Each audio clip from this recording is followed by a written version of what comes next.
Hey everyone, welcome back. We've talked about sin. We've talked about how we're not under the law that tells us that we need to do a certain set of laws in order to be saved. Today we're going to talk about our friends and family, our brothers and sisters who we may see who are exhibiting that sinful nature. And of course, if they don't have the Holy Spirit, they will have that sinful nature in them. And those of us who do have the Holy Spirit, it even makes it clear in Galatians, we talked about this, we will have sometimes those times when the sinful nature fights against the Spirit. So what do we do then when we see somebody who is sinning, who is following those sinful nature rather than the Spirit? What do we do then?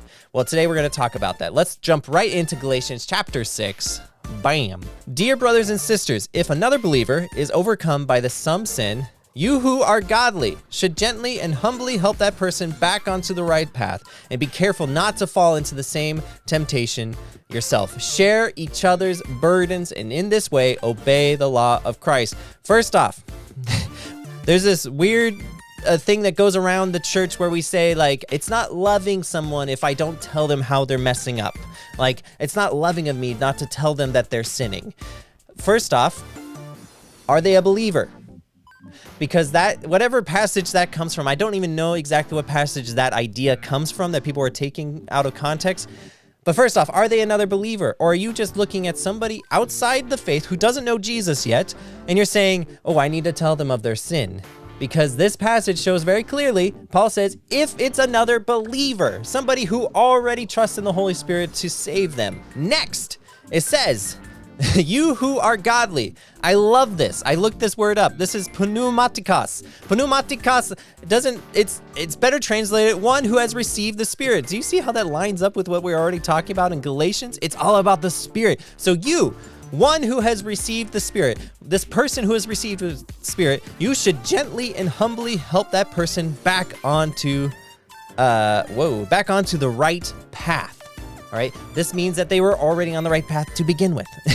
We're not starting at sin to tell people to come to Jesus. This is, again, not about the law. This is about being filled with the Spirit and being saved by Jesus' sacrifice alone, not by our correction of our actions. All right, this is about a believer. And be careful not to fall into the same temptation yourself. So you who are filled with the Spirit already should gently and humbly help that person back onto the right path. Notice it doesn't say you should go tell them that they're sinning and then leave it at that.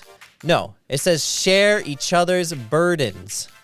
If you think you're too important to help someone, you are only fooling yourself. You are not that important. Whoo. So what do we do when we see somebody, a brother or sister who's sinning? First off, are they a believer? All right, that's something you should ask yourself. Are they already following the Holy Spirit and they have the Holy Spirit in their lives? Because again, Paul points out that we can sometimes fall away from the Holy Spirit's guiding in our lives. And if they are, we can guide them back. Next, are they actually a brother or sister to you? Is there a relationship there? If there is no relationship there and you just see some random guy that you think is a Christian who is not following the Holy Spirit's guiding in their lives, and you feel like you need to go guide them for the Holy Spirit, stop. There needs to be relationship there. And then next, are you willing to be with them every moment of the journey as they walk back to the Holy Spirit's guiding in their lives? And if you're not willing to help someone, if you think you're too important to help someone, Paul is very specific. He says, then you are fooling yourself because you are not too important to help anyone. If they are a brother or sister and you want to guide them back, it's not about words.